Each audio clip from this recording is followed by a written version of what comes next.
Welcome to NTD News Today. Here are today's top stories. The DHS says 2 people shot by a Border Patrol officer in Portland are associated with the Venezuelan gang Tren De Aragua. According to DHS, both suspects entered the U.S. illegally under the Biden administration. U.S. forces seize another oil tanker in the Caribbean.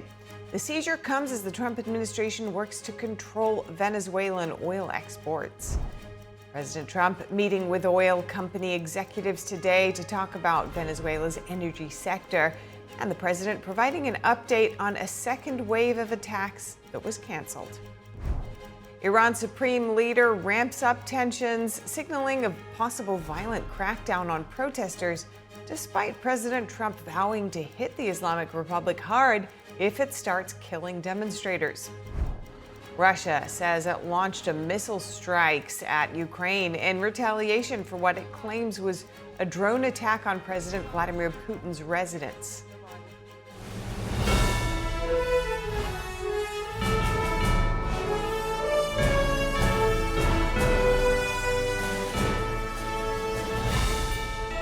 This is NTD News Today, live from our global headquarters in New York City. Today is Friday, January 9th. I'm Stephanie Cox. The Department of Homeland Security says the 2 people shot by a Border Patrol officer in Portland are associated with the Venezuelan gang Tren De Aragua. DHS spokeswoman Tricia McLaughlin told Fox News that the shooting was justified.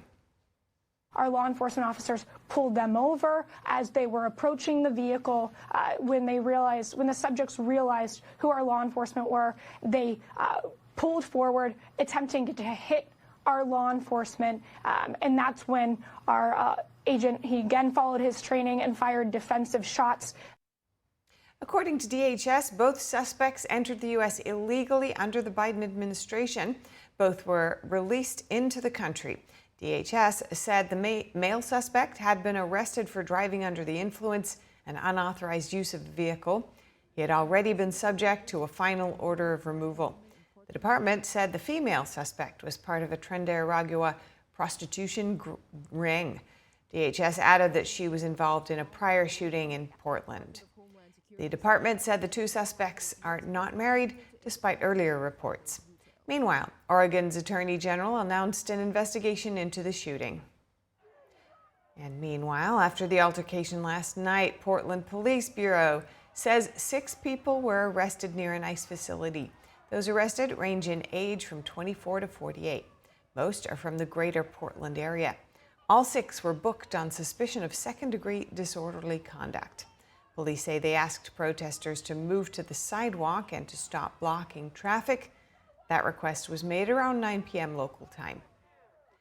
And tensions in Minneapolis remain high following the ICE shooting on Wednesday. Protests are now also spreading to the nation's capital. A federal agent shot and killed a woman after she drove her car into him. The Trump administration says she weaponized her vehicle to attack officers, calling it an act of domestic terrorism. According to new numbers from Homeland Security, vehicular attacks on ICE agents are up by over 3,000%. The numbers compare the Trump administration's 2025 term to President Biden's 2024 term. Minneapolis Mayor Jacob Frey is calling on the federal government to let state authorities participate in the investigation of the shooting. House Speaker Mike Johnson is weighing in as well, saying a full investigation will take place. In Minneapolis, when a tragedy strikes, there's one word that summarizes what is most important, and that word is integrity. This is not the time to bend the rules. This is a time to follow the law. This is not a time to hide from the facts. This is a time to embrace them, making sure that we're pushing for transparency every step of the way. We all understand there has to be a full investigation. That's the appropriate thing. That will happen. But I think you'll verify that on the video. It appears to us that the officer involved was operating in self-defense. He made a snap judgment, as they do. He had been drugged behind a vehicle already, we now know, this particular officer, and he felt that his life and the life of his fellow officers and potentially bystanders was in danger. And so we'll have to see. Hundreds of people marched through the streets of Minneapolis last night near the site of the shooting. Attacks on ICE agents have already been increasing in recent months. Hostility is now growing even further after Wednesday's incident. Protesters also marched to the White House last night. Similar to the situation in Minnesota, protesters in Washington are calling on ICE agents to leave the city. And Governor Tim Walz is authorizing the Minnesota National Guard to support local law enforcement. According to a statement yesterday, the troops will be staged and ready out of an abundance of caution and in coordination with local officials. The statement says the goal is to help maintain peace, ensure public safety, and allow for peaceful demonstrations. The U.S. economy added about 50,000 jobs last month. That's the estimate released today by the Bureau of Labor Statistics. It's down from the 64,000 jobs that were added in November. The number also falls short of the 55,000 new jobs economists were expecting. The report also reflects a job market that is stable enough to give investors hope the Federal Reserve will cut rates this year. The BLS also reported an unemployment rate of 4.4%, down from November's four-year high of 4.6%. Director of the National Economic Council, Kevin Hassett, commented on the new figures on Fox News this morning. If you look at the labor market, it's very strong. It surprised on the upside 3 out of the last 4 months. This one was about an expectation. And if you look at the underlying fundamentals, the unemployment rate went down. And you know they do two-digit rounding. It was actually like down almost 2% if they weren't rounding. And the bottom line is the thing we care most about for the future of the labor market is what's happening to wage growth. Yep. And if you look at the wage growth for this year, manufacturing wages, for example, were up $3,000 per worker. And so that's the kind of thing that marks a healthy labor market. You know, under Obama and Biden, there was basically no real wage growth. U.S. naval forces have taken control of another oil tanker in the Caribbean. The seizure comes as the Trump administration works to curb Venezuelan oil exports following the capture of Nicolas Maduro. The vessel is the fifth to be seized by U.S. forces in recent weeks. U.S. Southern Command announced the seizure on X, saying Marines and sailors boarded the motor tanker Alina without incident. The Post went on to say that there's no safe haven for criminals. The U.S. military says it was unwavering in its mission to defend our homeland by ending illicit activity and restoring security in the Western Hemisphere. The U.S. imposed sanctions on the Alina last January when it was named the Minerva M. U.S. authorities say the tanker is part of a shadow fleet of ships that smuggle oil to evade sanctions. And President Trump says major U.S. oil companies have pledged $100 billion to revive Venezuela's oil sector. Trump will be meeting with top energy executives at the White House this afternoon. NBC News reports that top executives from ExxonMobil, Chevron, and ConocoPhillips are expected to attend the White House sit-down. The meeting comes as the Trump administration moves forward with plans to oversee Venezuela's energy industry. Officials have said Washington will maintain control over Venezuela's oil production. Energy Secretary Chris Wright said on Wednesday the U.S. will oversee the sector indefinitely. Venezuela is home to some of the world's largest oil reserves. It seeks to restore production after years of sanctions and underinvestment. Also in a Truth Social post this morning, the president said that he canceled a second wave of attacks on Venezuela following cooperation from the country. Trump said Venezuela started releasing a large number of foreign and Venezuelan political prisoners, calling it a sign of keeping peace. Spain's foreign ministry confirmed that 5 of its nationals were released. Footage also showed 2 leading members of Venezuela's opposition reuniting with their families. Trump called the prisoner release, quote, a very important and smart gesture. While Trump said a second attack will not be needed, he did say that all ships will stay in place for safety and security. His comments came hours after an interview on Fox News' Hannity program. Trump said on the show that Venezuelan opposition leader Maria Corina Machado is coming to Washington next week. NTD's Daniel Monahan has more on that, plus major news on the administration's plans for drug cartels. President Trump was asked about Maria Corina Machado's visit during an interview on Fox News' Hannity program. Well, I understand she's coming in next week sometime, and I look forward to saying hello to her, and I've heard that she wants to do that. That would be a great honor. President Trump says the country has to be rebuilt before elections can be held. Right now, the country's become third world, and they wouldn't know how to have an election right now. We're going to rebuild the oil and the oil infrastructure. We'll be in charge of it. It's going to do great and make a lot of money, and we're going to take it from there. The president discussed Venezuela's oil reserves. All the big oil companies are coming in. They're going to make a lot of money, and Venezuela's going to get some of that money, and we're going to get some of that money, and we brought stability to the region. Trump says Maduro's ouster has helped political prisoners go free. And in many cases, good people is what I understand. But prisoners, nobody ever thought they'd be released. So we're going to be working with them and leadership of the country. The government in Venezuela says it has decided to release a significant number of Venezuelan and foreign detainees as a gesture affirming its broad intention to seek peace. 2 prominent Venezuelan opposition figures were among those set free yesterday. Approximately 2,200 people were arrested by Venezuelan authorities following the country's disputed presidential election in 2024, according to Amnesty International. President Trump says the United States will begin launching strikes on cartels in Mexico. The move comes after the president says the U.S. has knocked out 97% of the drugs coming in by water, speaking on Fox News. We are going to start now hitting land with regard to the cartels. The cartels are running Mexico. It's very, very sad to watch and see what's happened to that country. According to the CDC, the rate of drug overdose deaths quadrupled from around 8 deaths per 100,000 people in 2002 to around 32 deaths per 100,000 people in 2022. There were about 80,000 drug overdose deaths in the United States in 2024, 110,000 in 2023. President Trump also discussed the widespread protests in Iran, saying in the past the regime has murdered protesters en masse. So they played rough, and I said, if they do that, we're going to hit them very hard. Well, we're going to hit them hard. We're ready to do it. If they do that, we're going to hit them hard. And so far, for the most part, there's been some of it, but for the most part, they haven't.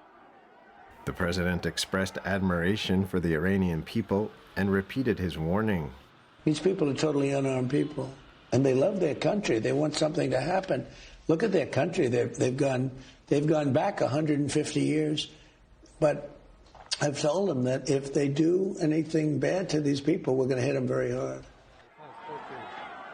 Iran has been in the midst of a nationwide internet blackout since yesterday, according to the internet monitoring group NetBlocks.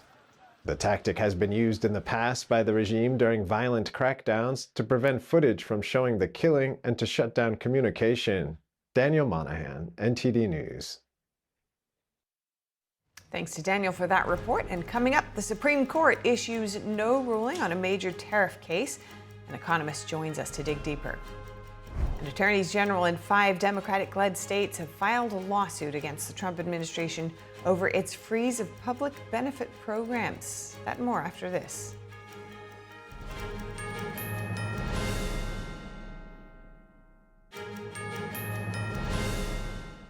Welcome back to NTD News Today. The Supreme Court will not issue a ruling today on a challenge to President Trump's authority to impose tariffs. The High Court heard arguments back in November. Trump imposed tariffs by invoking the 1977 International Emergency Economic Powers Act. The president says the tariffs are necessary to address what he has described as a national emergency regarding U.S. trade deficits. Trump has imposed tariffs on China, Canada, and Mexico, citing the trafficking of fentanyl and illicit drugs into the United States. The president has also imposed reciprocal tariffs on goods imported from other nations that trade with the U.S. Businesses impacted by the tariffs and 12 states brought the challenges. Joining us to discuss the Supreme Court case on the legality of President Trump's global tariffs is economist Christian Briggs. Good to have you with us today, Christian. Now, the president's sweeping global tariffs are by and large in effect. So broadly, how's that impacting workers and consumers in the U.S. right now? Well, first of all, thanks for having me. And it's a great question. The tariffs right now are affecting some of the lower end of the economy, some of the middle to lower middle class, because obviously anything coming from China, Mexico, or any parts of the world are getting an added cost involved in whatever you're buying. You know, it's not services, it's the manufactured products that we're importing. Now, with the Supreme Court passing on it today, we can kind of talk a little bit about that, but I think that they're reviewing it one more time to look at the legality, but to try to see if they can give him a win is what I'm thinking here of late. Okay. And if the court does fully uphold the tariffs, what will that mean for prices, business investment, and hiring over the next few years? Okay, what does it mean for businesses first? The question you ask is good, because will the businesses be able to sustain eating the cost of the tariffs? In other words, can they absorb it in their profit margins? Now, when we look at manufacturers that are domestic, they're not worried about it. In fact, they're competing against a better marketplace, which is what Trump envisioned anyway. That's what the tariffs are all about, to create a better value proposition for the consumer. And well, first the manufacturer to the consumer, than it would be when you're bringing imported, whatever, it could be widgets, cars, plane parts, whatever it is. So the question is, can the international markets that are bringing their products in and the distributors that acquire those to sell within the economy here in the United States, will they continue to absorb it? The question is, the Supreme Court says, yes, these tariffs are legal. In a technical definition, I'm not sure they are legal, but let's put that aside for a second, because the genie may be already out of the box. I'm not sure you can pay the tariff fees back. So the companies, can they absorb it? I think they can, but will they push some down to the consumer? Absolutely. They've absorbed it as long as they can, but at some point, all things that cost will end up being bared by the consumer. That's just a fact. Now, whether it's 10% of that, or if it's all 99 or 100% of the tariff costs, at some point they will follow the normal path of economics, and that is, it will get pushed to the consumer. And if the court completely strikes the tariffs down, what short-term effects would you expect? Oh boy, okay, we're gonna have chaos for a little while. Because why?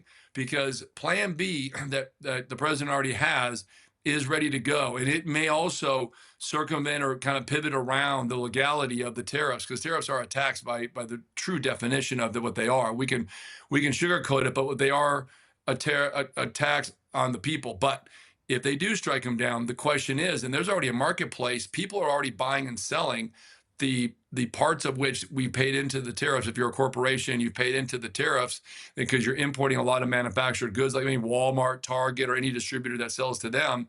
They're already selling some of the tariff money in like a third party, kind of like an exchange system. So if they say no, we're going to have a little bit of chaos. But then within seconds, think of it as the electricity goes off and your generator turns on. Within a couple seconds, you've got emergency power. So I think what the president will do, will go to Plan B. There's a couple different methods to the madness that he can invoke, which he probably will. And then we'll go through this whole process again. And then at that point, the Supreme Court may say, you know what? There's so much money already paid in these tariffs, kind of like the ACA was, Affordable Care Act back in 12, where they said it's just too far gone into the economy. We're just going to let it go. And that may be what happens now, but I bet you it's going to happen more so again if an event Plan B kicks in. Now, the Bureau of Economic Analysis reports that the U.S. trade deficit narrowed sharply in October last year by 39%, falling to its lowest level in 16 years. We know this is one of President Trump's goals in implementing tariffs. So what does that mean for the U.S. economy? Oh, that's great. So yeah, no, it's working. The tariffs are working. We've had these conversations before, you and I, and been on and really been really detailed on this stuff, and they are working. It's the question is will they continue to work to fulfill the gap, okay, between what we are buying and what we are selling? And I think they probably will. But the real question is, does that come at a price? Is the middle class, kind of that middle of America to lower middle, are they actually paying the price for the top half who can really afford this? I mean, I'm not here to be a bias one way or another. It's really just economics. So I think we're still about 6 months away. Let the Supreme Court really digest this thing in the method of which they'll come back with a good ruling, whether it's faux or it's against. It doesn't really matter. It's going to come back to one thing. If they do stay, who is the person that's going to pay the most to increase the value proposition of the tariffs? And I think we're still about 6 months away. And I do believe some of the corporations that have been eating it they're going to have to start passing this down because some of these distributors work on a 7-10% margin. And I mean, they're hurting. I know companies that are losing money in order to be able to weather the storm. Okay, and if these particular tariffs are perhaps ruled illegal, can Trump rebuild similar tariffs using other trade laws, do you think? And how quickly, if he can? He can. He's got a couple bullets left in the gun to shoot. And again, we're going from a shotgun approach, which was plan A, just throw them out there, utilize the value of whatever we can get on a constitutional basis, make the argument. If the Supreme Court says, no, you can't use it in that manner because it does violate the authority of Congress to be able to impose taxes, then he's going to have to sniper shoot. He's going to go from this big 12-gauge shotgun to a really very honed in scope laser, and I've got to now be very methodical on the language in which I use in order to be able to justify the continuation of the tariffs. And I think he's got some really smart constitutional lawyers around him that are going to give him another opportunity. And again, in the event the Supreme Court says, no way, Jose, on this one, then he's going to go ahead and he's going to try his very best in order to sniper shoot. And again, he'll also be able to have the reading and the briefs that the Supreme Court, the decision that's made, to be able to utilize their language, their words, their tempo, and then that might help him offset another problem if he does go round 2 or plan B. He'll know kind of what they're thinking. I mean, he kind of does now. I think it's about a 70-30 chance that they negate those, that they disallow the tariffs. So we still have a little bit of love on the 30%, but I think it's a little bit more on the illegally used the tariffs in such a way that really was a tax by many of the Supreme Court's own comments here of late. As you said, a matter of months until we most likely find out. Thank you so much for your insights today. Christian Briggs, good to speak with you. Hey, thanks for having me. Have a great day. And you. And the Trump administration is being sued by 5 Democrat-led states, a coalition comprised of California, Colorado, Illinois, Minnesota, and New York, is asking a court to halt a funding freeze from the White House. Officials in the 5 states say the move is unconstitutional and violates law and regulations linked to federal aid programs. The lawsuit is being led by New York Attorney General Letitia James, who says the administration has not given any, quote, legitimate justification for stopping the funds. The Trump administration has cited concerns about fraud in the programs designed to help low-income families and their children. The Trump administration is creating a new Justice Department position to tackle nationwide fraud. It comes on the heels of major welfare fraud revelations in Minnesota that are currently under investigation. The Trump administration has announced the creation of a new Department of Justice division specifically to tackle fraud investigations. The division will be led by an assistant attorney general who will oversee fraud investigations across multiple districts and agencies. It comes as the administration zeroes in on and reports of widespread fraud in Minnesota. Vice President J.D. Vance said yesterday at the White House the administration has already filed more than 1,500 subpoenas and nearly 100 indictments in the state. We have actually activated a major interagency task force to make it possible to get to the heart of this fraud. But Vance said fraud isn't only happening in Minnesota. He also singled out California and Ohio, saying investigations are underway there too. We've never seen fraud like this in the history of our country. Pam has been doing a great job to get the resources there to uncover it. But importantly, creating a job like this often takes months, sometimes even longer. When we realized that we needed this Associate Attorney General position, Pam got this person up and running in about a week. Vance said taxpayers currently have limited access to resources like child care and SNAP benefits because they have been going to illegal immigrants and fraudsters. A nomination for the Assistant Attorney General position is expected soon, and Vance says Senate Majority Leader John Thune has promised a quick confirmation process. White House Press Secretary Caroline Leavitt said yesterday the administration is going to conduct door-to-door investigations of what she called rampant fraud under Minnesota Governor Tim Walz. Taxpayers have been ripped off to the tune of billions of dollars in this one state alone, and that is going to end, and people are going to be held accountable. Vance reiterated his call for Walz to resign amid the allegations. I think Tim Walz should resign because it's very clear either that he knew about the fraud in Minneapolis, he knew about the welfare fraud, or at the very least he looked the other way. Treasury Secretary Scott Bessent spoke about widespread fraud during a speech at the Economic Club of Minnesota yesterday. He suggested recovering these lost funds could help pay for President Trump's proposed $1.5 trillion defense budget. Besson called Minnesota ground zero for, quote, what may be one of the most egregious welfare scams in our nation's history to date. Speaking to the Epoch Times, Jan Jekielek, Kelly Loeffler, who leads the Small Business Administration, and her agency discovered thousands of COVID-era loans flagged for potential fraud. She said the Biden administration never fully investigated those loans. Those cases were closed, those loans were being forgiven. That's where we're going back now and just saying these files are now closed, they've been marked as fraud, that we're sending them to federal investigators because no more sweeping this under the rug. After Minnesota, she says her agency will go state by state to investigate abuses of pandemic-era loans.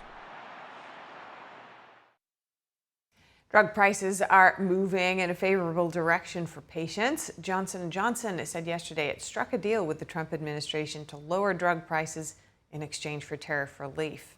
The company says it will participate in the Trump RX platform to allow Americans to buy its medicines at significantly discounted rates. It will also provide Medicaid program access at prices comparable to those in other developed nations. U.S. patients currently pay far more for prescription medicines, often nearly 3 times more than in other developed nations. Johnson & Johnson says it's proud to be answering President Trump's call to lower drug prices for Americans while also ensuring the U.S. continues to lead the world in healthcare innovation. Last December, Trump unveiled deals with 9 major pharmaceutical companies to reduce drug prices for Americans. And President Trump said yesterday he's ordering his representatives to buy $200 billion in mortgage bonds to bring down housing costs.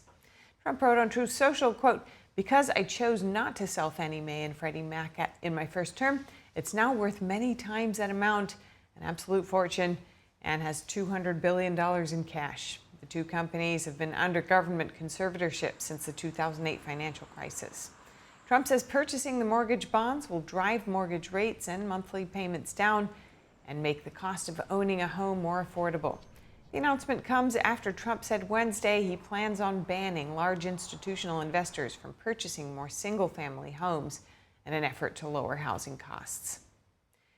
Next, General Motors says it will take a $6 billion charge as it scales back parts of its electric vehicle strategy.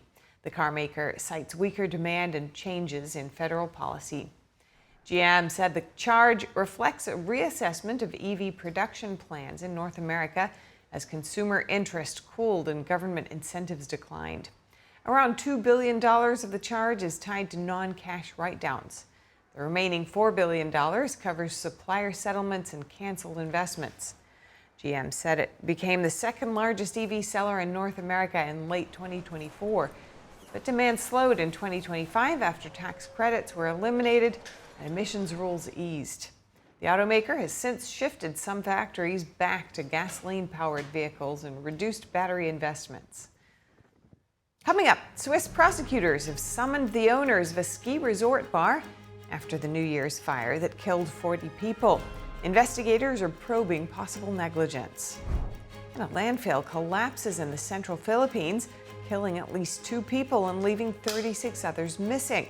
A local mayor said search and rescue operations are ongoing. Those stories after this.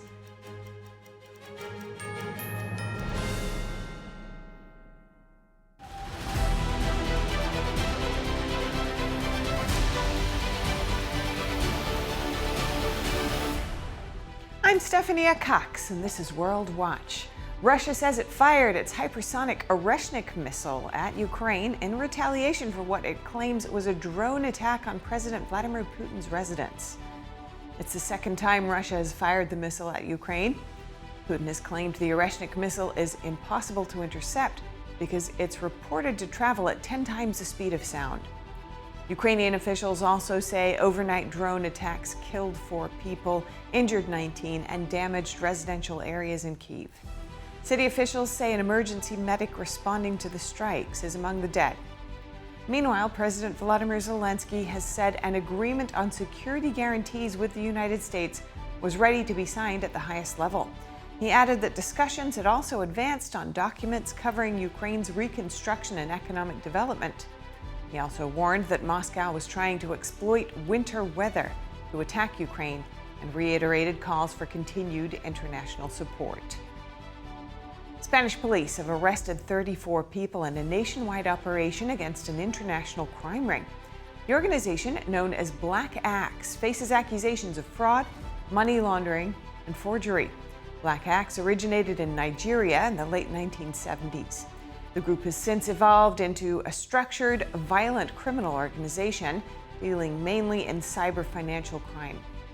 Investigators estimate that the network has defrauded its victims of nearly $7 million. Now, an update on the deadly Swiss fire that killed 40 people on New Year's. Swiss prosecutors today summoned the owners of the ski resort bar where the tragedy happened. The prosecutors are investigating the French owners on suspicion of crimes, including homicide by negligence. The owners did not answer reporters' questions as they entered the prosecutor's office. The couple have expressed their grief over the fire and said they would cooperate fully with the investigation. I'm just going to tell you what's happening with my clients on this day of national mourning. That's all I'm going to say. My client yesterday was able to speak to her mother on the phone for the first time. It was an incredibly powerful moment.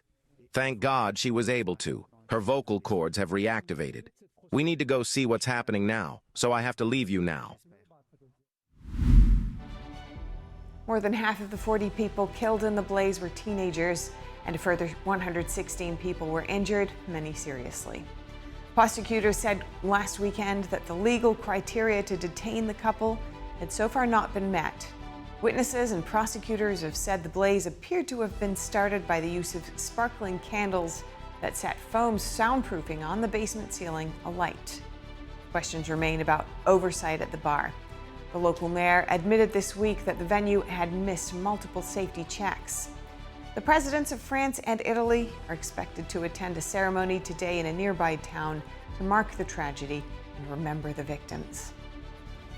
An avalanche of garbage buried workers yesterday after a landfill collapsed in the Philippines. At least 2 people died and 36 others are missing. Authorities said 13 people were rescued alive overnight, but one of them later died. A local mayor said search and rescue operations were ongoing. 110 workers were on site when the incident occurred. Photos shared by the mayor showed several structures that were damaged during the collapse. Disaster response units, police, ambulances, and the military have been deployed to the site. Tensions ratcheted up in Iran. Supreme Leader Ayatollah Ali Khamenei accused President Trump of having hands stained with the blood of Iranians. Iranian state television showed footage of people shouting, quote, "Death to America." State media later repeatedly referred to demonstrators as terrorists. The harsh language could be setting the stage for a violent crackdown, like those that followed other nationwide protests in recent years. NTD's Jason Perry has the Middle East update. Protesters in Iran on Thursday gathered around an Iranian flag and then began tearing it up. Protests were held across Iran, including in the capital, after the country's exiled crown prince, Reza Pahlavi, called for mass demonstrations on Thursday and Friday. And he said based on their response, he'll announce the next call to action. However, internet and telephone lines in Iran were cut out immediately after the protests began. The U.S.-based human rights activist news agency said at least 41 people have been killed during the demonstrations, while more than 2,000 others have been detained. And President Trump has threatened U.S. intervention if Iran shoots peaceful protesters. Iran's Foreign Minister Abbas Araghchi on Thursday addressed the nationwide protests. An interpreter then translated his words into Arabic.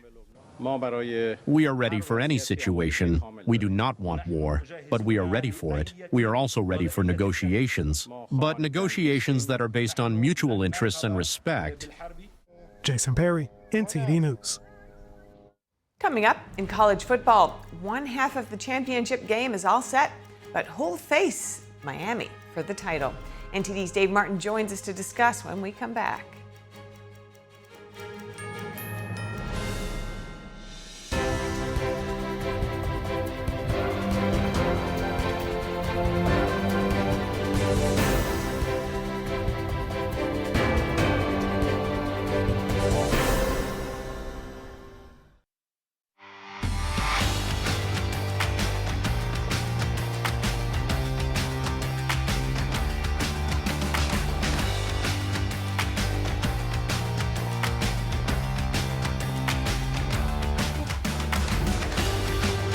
now for your sports news. We are joined by NTD's Dave Martin. Good to have you with us today, Dave. And we do have some Olympic news to talk about, but let's start with the college football playoffs. Miami beat Ole Miss last night, 31-27. I'm told by Carrie that's a big deal.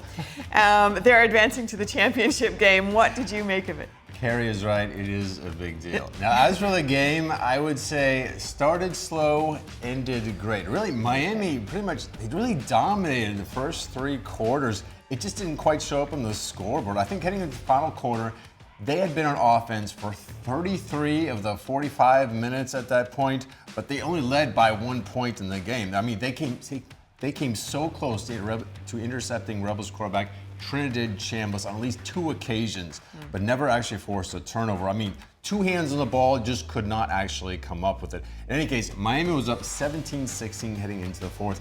Then the game took off. We had 4 lead changes there in the final 7 minutes. Hurricanes scored the go-ahead winning touchdown with just 18 seconds left. But even then, Ole Miss still went 40 yards in like 12 seconds. They had the ball at Miami's 35-yard line, which that's not really a Hail Mary. That's not too bad of a shot for the end zone. It did not work out, so the pass fell incomplete as time ran out. So Miami won a very, very thrilling game there, 31-27. They advanced to the championship game, and as I said, it's a big deal. And what's your prospects for them in this next stage? Well, I think they have a pretty good shot. I'll just say this. The championship game is played at the Orange Bowl. Now, if you know what the Orange Bowl is, that is in Miami. That's where actually the Miami Hurricanes play their home games. So they have a bit of an advantage here, I would say. Sounds like it. Okay, keeping our eye on it. Okay, meanwhile, tonight, their opponent will be decided. Oregon facing Indiana. In another semifinal, who's favored to win that one? Well, Indiana is generally listed about 3.5 point favorites is what I've seen. But this should be a very good one tonight. Now, Indiana is the only undefeated team left. They are 14-0.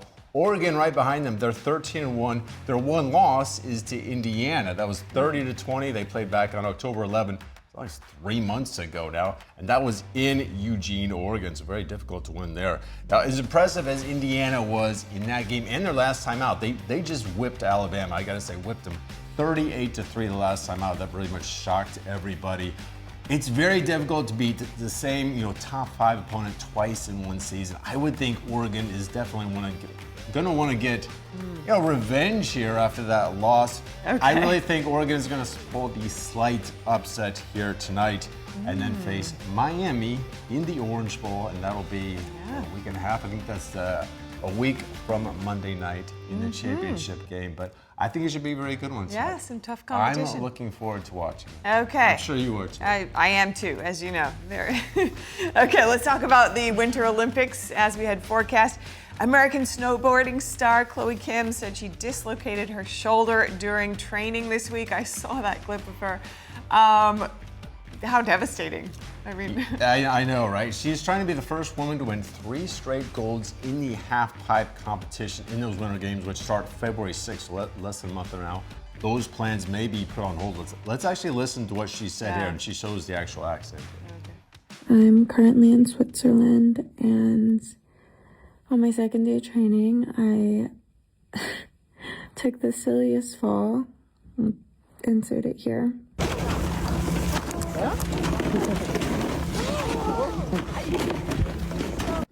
And that ultimately resulted in me dislocating my shoulder. Just so fun. Trying to stay really optimistic. I think I don't have much clarity right now because I haven't gotten an MRI yet, but that's scheduled for tomorrow. So anyways, I should have a better idea of what's going on tomorrow. Yeah, so like she said, I guess she's getting an MRI tomorrow, and we'll find out soon, and we'll let you know. But she won gold in the halfpipe in 2018. She was just 17 at the time, and then she won gold again in 2022 in the halfpipe there. It'd be a shame if her efforts, for a third one were hampered by a dislocated shoulder. The crash really didn't look like anything that bad there. Of course, I mean, I've seen way worse, but obviously you never know what can happen with those. So Hopefully, she is cleared to go for the Olympics. Yeah. We'll have to see soon. So We do. stay tuned Yes, on this story. for Steph. sure. All right. We'll watch for it. Thank you, Dave, and we certainly wish her well as well. All right, next up, a serious medical condition with a crew member aboard the International Space Station is actually having 3 crew members traveling back down to Earth. Let's check it out. It's in the best interest of our astronauts to return Crew 11 ahead of their planned departure. NASA is bringing the 4-astronaut team Crew 11 back from the International Space Station due to one member's serious medical issue. A senior NASA official said that it was the first time in the ISS's 25-year history that a mission ended early due to a medical issue. Jared Isaacman is NASA's administrator. As we mentioned before, obviously this was a serious medical condition. That is why we're pursuing this path. Crew member is stable, as we mentioned. We're not electing an emergency deorbit. NASA officials did not name the affected crew member, citing privacy. The issue led NASA to cancel a planned spacewalk scheduled for Thursday. NASA's Chief Medical Officer James Polk provided more details on the issue. Once again, this is not an operational issue. This is not an injury that occurred in the pursuit of operations, if that was the question. But unrelated to the operational environment that we have right now. It's mostly having a medical issue in the difficult areas of microgravity. And with the suite of hardware that we have at our avail to complete a diagnosis. Crew 11 arrived at the ISS after launching from Florida in August 2025 and were originally due to return around May this year. Astronauts rarely acknowledge or describe their medical conditions publicly. In the past, NASA has canceled spacewalks for medical reasons, such as spacesuit discomfort in 2024 and a pinched nerve in 2021. 2026 is set to be a big year for outer space. NASA, Europe's space agency, and people here on Earth are gearing up for a range of new missions this year. NTD's Andrew Thomas has more from the moon to Mars. Moon missions, solar eclipses, Mars. This year will be a big one for space. At NASA, the Artemis program is aiming to send humans around the moon, the first manned lunar mission since the Apollo era. But instead of putting astronauts back on the moon, Artemis 2 will send 4 astronauts on a lunar flyby. NASA says the mission will launch no later than April. In addition to space missions, 2026 will see 2 solar eclipses. A ring of fire will take place in February, but will only be visible in Antarctica. But on August 12th, a total solar eclipse will travel from the Arctic over Iceland and Greenland and into Spain. Viewers will get nearly 2.5 minutes of totality when the moon passes in front of the sun. Humans are also looking toward Mars. The European Space Agency's Hera mission will observe the red planet's moons. A lot to look forward to. Andrew Thomas, NTD News. President Trump hopes to build an upper West Wing. That's according to the chief architect of East Wing Ballroom and New York Times reporters who spoke to the president. The architect says it would be modest and create symmetry with the East Wing project. The Times reports the second level would be on top of the colonnade that connects the West Wing to the residence. It says the idea is to provide office space for aides and first ladies. Trump also tells the Times he wants to install an arch near Arlington National Cemetery. For now, Trump is still focused on his East Wing project. It faces lawsuits and congressional inquiries. When completed, it will allow the White House to host more people at events. That's all we have time for this hour, but if you have any feedback on the show or have something you'd like to see us cover, send us an email at news.today@ntd.com. We'd love to hear from you. For round-the-clock original news coverage, watch us live at ntd.com/live or download our NTD app. We'll cover more news right after this break.